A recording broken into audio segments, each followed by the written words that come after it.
সংগ্রামী সভাপতি, ঢাকার সাবেক মেয়র, বিএনপি জাতীয় স্থায়ী কমিটির সম্মানিত সদস্য, সংগ্রামী দলনেতা জনাবপ্রীতি আব্বাস, জাতীয় স্থায়ী কমিটির সম্মানিত সদস্যবৃন্দ, বিএনপির কেন্দ্রীয় কমিটির নেতৃবৃন্দ, অঙ্গ সংগঠন সমূহের নেতৃবৃন্দ, আজকে এই সমাবেশে উপস্থিত প্রিয় ভাই বোনেরা, আজকের এই সমাবেশের একমাত্র লক্ষ্য একটা, কারণ একটা, আমরা দেশনেত্রী বেগম খালেদা জিয়ার মুক্তি চাই, নিঃশর্ত মুক্তি। কারণ দেশনেত্রী বেগম খালেদা জিয়া এই দেশের মানুষের সেই নেতা, তার সারাটা জীবন এই জনগণের পাশে দাঁড়িয়ে থেকে সংগ্রাম করেছেন। 1971 সালে যখন দেশের স্বাধীনতা ঘোষণা করেছিলেন শহীদ প্রেসিডেন্ট রহমান, সেই দিন সেই রাতে সেই চট্টগ্রামের সেনানিবাসে দেশনেত্রী বেগম খালেদা জিয়াকে যখন সৈনিকেরা সে জিজ্ঞেস করেছিল যে আমাদেরকে পাকিস্তান অধিনায়ক অস্ত্র সমর্পণ করতে হচ্ছে, আমরা কি করব? তখন শহীদ জিয়া ছিলেন বাইরে। তিনি বলেছিলেন তোমাদের অধিনায়ককে আসা পর্যন্ত তোমরা আত্মসমর্পণ করবে না, আত্মসমর্পণ করবে না। তারপরে শহীদ প্রেসিডেন্ট জিয়াউর রহমান যখন সেই রাতে স্বাধীনতার ঘোষণা দিয়েছিলেন এবং দেশের মানুষের স্বাধীনতা যুদ্ধে ঝাঁপিয়ে করতে তিনি অনুপ্রাণিত করেছিলেন, সেই রাতে তিনি তার 2 শিশু পুত্রকে নিয়ে তিনি হেঁটে পালিয়ে গিয়ে ঢাকার উদ্দেশ্যে রওনা হয়েছিলেন এবং ঢাকার গোপনে এসে পৌঁছেছিলেন। তার কয়েকদিন পরেই এই পাকিস্তান সেনাবাহিনী থেকে গ্রেফতার করে পাকিস্তানের সেনানিবাসের কারাগারে থেকে বন্দী করেছিল বন্ধুবান, এবং স্বাধীনতার পরেই তাকে মুক্ত করা হয়েছিল। সেই জন্য আমি সবসময় বলি যে দেশের বেগম খালেদা জিয়া হচ্ছেন এই দেশের প্রথম নারী মুক্তিযোদ্ধা, একদিকে শহীদ জিয়া ছিলেন স্বাধীনতার ঘোষক, অন্যদিকে এই হচ্ছে তিনি সেদিন সেই যুদ্ধ ঘোষণার সঙ্গে একাত্মতা ঘোষণা করে সন্তানদেরকে নিয়ে গ্রেফতার হয়েছিলেন পাকিস্তান কারাগারে, তখন থেকে তিনি মুক্তিযুদ্ধে শরীক হয়েছিলেন। বন্ধুগণ, সেই নেত্রী 1981 সালে শহীদ প্রেসিডেন্ট জিয়াউর রহমান সাহেবের সরকার তরফ করেছিলেন। তারপরে তিনি শহীদকে রেখে যাওয়ার সেই জাতীয়তাবাদের পতাকা, স্বাধীনতার পতাকা, গণতন্ত্রের পতাকাকে তুলে তুলে ধরে নিয়েছেন। 9 বছর তিনি সংগ্রাম করেছেন স্বৈরাচারের বিরুদ্ধে এই রাজপথে। এখানে অনেকে আছেন যারা তার সাথে সেই সংগ্রাম করেছেন, লড়াই করেছেন। তিনি সেই নিজে পায়ে হেঁটে হেঁটে মিছিলের নেতৃত্ব দিয়েছেন, তাকে গ্রেফতার করা হয়েছে, বারবার তাকে নির্যাতিত করা হয়েছে। তিনি কখনোই ছেড়ে দেননি বন্ধুগণ, তিনি কখনোই আপোষ করেননি। তিনি সেই সংগ্রাম চালিয়েছিলেন। সংগ্রাম করে ছাত্রদের সঙ্গে নিয়ে, সেটি জনগণকে সঙ্গে নিয়ে স্বৈরাচারকে পরাজিত করে এই দেশে গণতন্ত্রকে প্রতিষ্ঠা করেছিলেন। বন্ধুগণ, দীর্ঘ আলোচনার সুযোগ নেই, আমি শুধু বলতে চাই যে আর এই গণতন্ত্র আলাদা করে দেখার কোন সুযোগ নেই বাংলাদেশে। বাংলাদেশে গণতন্ত্র মানেই হচ্ছে এখন বর্তমান দেশের বেগম খালেদা জিয়া হতে পারে। তিনি 1991 সালে যখন তিনি 90 সালে যখন তিনি রাষ্ট্রপতির দায়িত্বে এসেছেন, বিশাল বিপুল ভোটের জয়ের মধ্য দিয়ে প্রধানমন্ত্রী হয়েছেন, তখন তিনি বাংলাদেশের সংসদীয় গণতন্ত্রকে প্রবর্তন করেছেন। তিনি মিডিয়াকে, গণমাধ্যমকে বিমুক্ত করেছেন এবং দেশকে অগ্রগতি থেকে এগিয়ে নেওয়ার জন্য বিভিন্ন উন্নয়ন কর্মকাণ্ড গ্রহণ করেছেন। সেই দেশের অত্যন্ত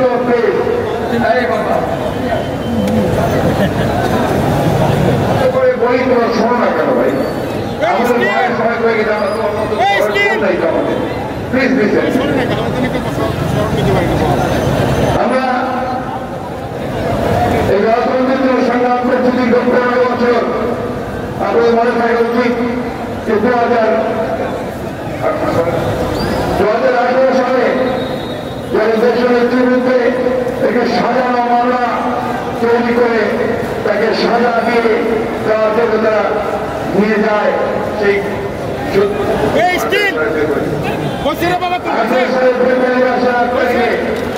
সেদিন আপনারা অনেকেই সেই রাস্তায় দাঁড়িয়েছিলেন। আমরা ভেবেছিলাম তার কয়েকদিন আগে তিনি বিএনপির অ্যানুয়াল মিটিংয়ে নাম মেনটেন করে তিনি ভাষণ দিয়েছিলেন। সেই ভাষণে তিনি পরিষ্কার করে বলেছিলেন যে আমি জানি আমাকে আপনাদের থেকে বিচ্ছিন্ন করবার ষড়যন্ত্র চলছে, আমাকে আটক করে রাখা হবে এবং গণতন্ত্র আন্দোলনকে স্থগিত করে দেওয়া হবে। আপনারা আমার কথা মনে রাখবেন যে আমি আপনাদেরকে সবসময় অনুরোধ করে যাচ্ছি যে আপনারা আন্দোলন থেকে পিছিয়ে যাবেন না, আপনারা রাজপথে নেমে আসবেন। আপনাদের গণতন্ত্রের যে অধিকারের যে আন্দোলন সেই আন্দোলনকে আপনারা অব্যাহত রাখবেন। বন্ধুগণ, সেই আন্দোলন এখনো চলছে। এই আন্দোলনে আপনারা অনেক অনেক ত্যাগ স্বীকার করেছেন। আমাদের ৬০ লক্ষ মানুষের বিরুদ্ধে মিথ্যা মামলা দেওয়া হয়েছে, আমাদের ৭০০ মানুষকে খুন করে ফেলা হয়েছে, আমাদের প্রায় কয়েক হাজার মানুষকে হত্যা করা হয়েছে, এক্সট্রাজুডিশিয়াল কিলিং করা হয়েছে। আজকে প্রায় ৪,০০০ আমাদের নেতা কর্মীদেরকে মিথ্যা মামলার সাজা দেওয়া হয়েছে।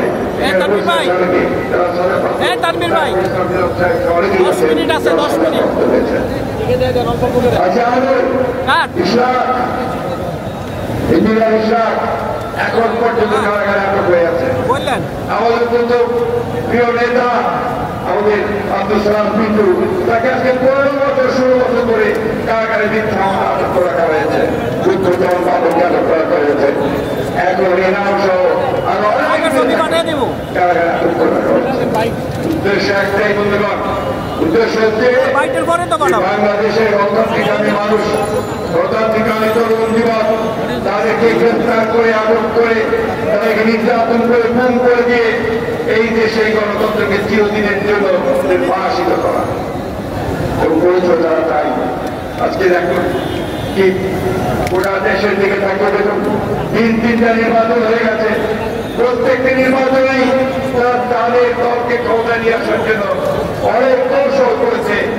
নির্বাচনী ব্যবস্থাকে ধ্বংস করে দিয়ে তারা একতরফা নির্বাচন করার ব্যবস্থা করেছে। প্রথমে করেছে ভোটারহীন ১৫৪ জনকে আপনার নির্বাচন ঘোষণা করে দিয়ে একটা পার্লামেন্ট গঠন করেছে। ৮ বছরে তারা নির্বাচনের আগের রাত্রে সমস্ত কেন্দ্রগুলো দখল করে নিয়ে তারা ভোট দিয়ে সেগুলো অবসরকার গঠন করেছে। আর এইবার তারা ২৪ তারিখে আমরা নির্বাচন বর্জন করেছি। তারা প্রার্থী পায় না, নিজের মধ্যে প্রার্থী সৃষ্টি করে দামি ইলেকশন করেছে। বলুন এই হচ্ছে তাদের নোংরা ওই গণতন্ত্রকে ধ্বংস করে দিয়েছে। বন্ধুগণ, আপনাদের ত্যাগ এটা অবশ্যই আজকে এই দেশের গণতান্ত্রিক ইতিহাসে সরকার করে লেখা থাকবে, কিন্তু এটাই এখন পর্যন্ত পর্যাপ্ত নয়। আমাদেরকে রাজপথে আরো তীব্র তীব্র তীব্র আন্দোলন করে তুলতে হবে।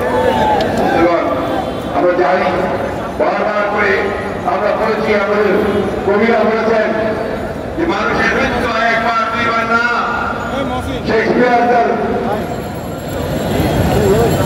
কবিতার মধ্যে বলেছিলেন, Covers die many times before their death, but of all the wonders, it seems to more sustain than man to die of fear.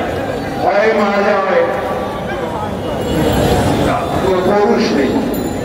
ভয়ে মারা যাওয়ার চাইতে আসলে সাহস করে প্রতিরোধ করে দেওয়াই হচ্ছে একমাত্র কাজ। বারবার আমাদের এই কথা বলতে হচ্ছে এই জন্যে যে আমাকে এই পরিবর্তন যদি আসে, এই পরিবর্তন কিন্তু শুধুমাত্র আমাদের মতো বয়সী লোকদের নিয়ে আসে না, পরিবর্তন আসে তরুণ যুবক শ্রেণীর মাধ্যমে। তাই আজকে আমার মধ্যে চাই আজকে এই সরকার এই দেশকে ধ্বংস করে দিয়েছে। এই আওয়ামী সরকার একটা চক্রধারী সরকার, এরা কোনোদিন জনগণের কোনো ম্যান্ডেট পায়নি। একদিকে বাংলাদেশের রাজনৈতিক কাঠামো ধ্বংস করেছে, অন্যদিকে অর্থনৈতিক কাঠামোকে ধ্বংস করে দিয়েছে। এই যে আমার অনেক ভাই আজকে রিক্সার উপরে দাঁড়িয়ে আছেন, এরা এখন 3 বেলা খেতে পান না ঠিক মতো। প্রতিদিন তাদের ঘরে যে খাওয়া নিয়ে যেতে হয়, সেই খাওয়ার থেকে অপর্যাপ্ত খাওয়ার তার তেল লবণ চাল ডাল কিনতে তারা হিমশিম খেয়ে যাচ্ছেন ভয়ঙ্কর ভাবে যে মুদ্রাস্ফীতি হয়েছে তিনি করতে না পেরে গেছেন। কেউ চিকিৎসা পায় না, শিক্ষা ব্যবস্থা ধ্বংসের দিকে নিয়ে গেছে। আজকে অর্থনীতিকে ব্যাংকগুলোকে লুটপাট করে তারা আজকে বিদেশে টাকা পাচার করে দিচ্ছে। তার প্রতিদিন খবর কাজে আপনারা দেখছেন তাদের সরকারি কর্মকর্তারা এখন বের হয়ে আসছে। সেনাবাহিনীর সাবেক প্রধান আমরা চিন্তা করতে পারি না, সে আজকে দুর্নীতির সঙ্গে জড়িত, গণতন্ত্র ধ্বংস করার সঙ্গে জড়িত। আজকে অবিশ্বাস্য আগে যখন দেখি পুলিশ বাহিনী প্রধান সাবেক হাজার হাজার কোটি টাকার মালিক, সে national board of revenue India তার একজন কর্মকর্তা কয়েক হাজার কোটি টাকার মালিক, আরো একজন কর্মকর্তা সেও একটু ভালো মালিক। এরকম ভাব পথ থেকে আরো যাওয়া হয়ে যায়। কিন্তু বড় বড় আরো যারা আছেন যারা গম্বল চুরি হতা তাদেরকে কিন্তু এখন পর্যন্ত ধরা হচ্ছে না। বন্ধুগণ বন্ধুগণ আজকে এই দেশ এই আওয়ামী লীগের হাতে, এই গভর্নমেন্টের হাতে, লুটেরাদের হাতে নিরাপদ নয়। একদিকে তারা আমাদের ভোটের অধিকারকে আরো করে নিয়ে গেছে, অন্যদিকে আমাদের দেশের বেগম খালেদা যিনি গণতন্ত্রের মা, যিনি গণতন্ত্রের সঙ্গে একাত্ম, তাকে বাদ দিয়ে কথা চিন্তা করতে হবে না। তাকে মিথ্যা মামলায় জড়িয়ে আজকে সাজা দিয়ে আটক করা হয়েছে। প্রায় 6 বছর তিনি আটক আছেন। বন্ধুগণ কত রকমের সব কৌশল বের করে, নতুন নতুন কৌশল। আমরা খুব পরিষ্কার করে বলতে চাই, দেশের থেকে মুক্ত করুন, অন্যথায় আপনাদেরকে যে কোনো পরিণতির জন্য তৈরি থাকতে হবে। বন্ধুগণ এই দেশের মানুষ কখনো এই দেশের নেত্রীকে এভাবে অন্যায় ভাবে তাকে কারাগারে বন্দি অবস্থায় তাকে চলে যেতে দেবে না, এটা আপনাকে মনে রাখতে হবে। শেষ কথা বলতে চাই, আজকে আমি আজকে পরিষ্কার ভাবে সকলের তরফ থেকে, দলের তরফ থেকে আওয়াজ আনতে চাই। দেশের বেগম খালেদা আমাদের গণতন্ত্রের প্রতীক, আমাদের আন্দোলনের প্রতীক। তাকে বাঁচাতে হলে, তাকে রক্ষা করতে হবে, একই সঙ্গে আমাদের গণতন্ত্রকে রক্ষা করতে হবে, আমাদের অধিকারকে ফিরিয়ে হতে হবে। আজকে আমাদেরকে সকলকে ঐক্যবদ্ধ হতে হবে। একই সঙ্গে অন্যান্য রাজনৈতিক দলগুলোর কাছে আহ্বান জানাতে চাই, আসুন আজকে আমরা যেমন গণতান্ত্রিক অধিকারের জন্য সংগ্রাম করেছি, লড়াই করেছি, করছি, যুবক আন্দোলন করছি, আজকে দেশের একটি মুক্তির আন্দোলনকে সেই একইভাবে একই মতো করে আমরা সবাই ঐক্যবদ্ধ হয়ে সোচ্চার আওয়াজ করি। এবং তরুণ যুবকের কাছে আমার আহ্বান থাকবে যে জ্ঞাত জওয়ান আহ্বান, একই যে ভবিষ্যৎ তোমাদের হাতেই নির্ভর করছে। এই দেশের ভবিষ্যৎ পরিবর্তন, একটা গণতান্ত্রিক দেশ, একটা সত্যিকার অর্থেই জনগণ দেশ, একটা জনগণের অধিকার প্রতিষ্ঠিত হবে, সেই দেশ আমরা আনতে চাই। আমাদের নেতা আজকে সুদূরে যিনি বাস্তবে তার প্রতি জনগণনা করা হচ্ছে, তাকে মিথ্যা মামলা দিয়ে, তাকে সাজা দিয়ে, তাকে নির্বাসিত করে রাখা হয়েছে। আমরা সেখান থেকে তার বলে আসার মুক্তি চাই। বন্ধুগণ আমরা সমস্ত নেতা কর্মীদের আমরা প্রত্যাহার চাই। আমরা আমাদের সমস্ত যারা মারা গেছে তাদের মধ্যে ক্ষতিপূরণ চাই। আমরা বন্ধুগণ আমি বক্তব্যের কথা বললাম, আমি শেষ করতে চাই কথা বলে। বন্ধুগণ বারবার সময় আসে না, সুযোগ আসে না। আজকে চারদিকে ঐক্যবদ্ধ করে আমাদেরকে সেই সামনের দিকে এগিয়ে গিয়ে এই ভয়াবহ দানব যা আমাদের দলকে ধ্বংস করছে, দেশকে ধ্বংস করছে, আমাদের গণতন্ত্রকে ধ্বংস করছে, স্বাধীনতাকে ধ্বংস করছে, তাকে আমাদেরকে নিশ্চিত করতে হবে। চুক্তি করেছে, আমি শেষ কথা বলি, ভারতের সঙ্গে চুক্তি করেছে। এই চুক্তিকে তারা বারবার করে আমরা শুধু বলি যে দেশের যারা আইন বিশেষজ্ঞ আছেন, আইন বিশেষজ্ঞ আছেন, তারা সবাই বলছেন এটা বাংলাদেশ বিরোধী, স্বার্থের বিরোধী। আমরা পানি চাই, আমরা আমাদের অধিকার চাই, আমরা একটা পানি আমরা চাই, আমরা সীমান্ত হত্যা বন্ধ চাই, আমার যে সমস্ত সমস্যা আছে সেই সমস্যাগুলো সমাধান চাই। তা না করে এই সরকার তারা সব কিছুই বিগিয়ে দিয়েছে। শেখ হাসিনা আজকে গর্ব করে বলছেন যে আমি তো কানেক্টিভিটি দিয়ে দিয়েছি, যাতে কি হয়েছে সবাই দেয়। আপনি তো সব সময় দিয়ে দিয়েছেন। এর আগে আপনি বলেছিলেন আমি উজাড় করে দিয়েছি, আপনি উজাড় করে দিয়েছেন, আমরা বাংলাদেশের মানুষ কি পেল, বাংলাদেশের মানুষ এখান থেকে কি পেয়েছে? বাংলাদেশ মানুষ পেয়েছে ঘৃণা, বাংলাদেশের মানুষ পেয়েছে তার অধিকারকে হরণ করা, বাংলাদেশ মানুষ পেয়েছে তাকে সমস্ত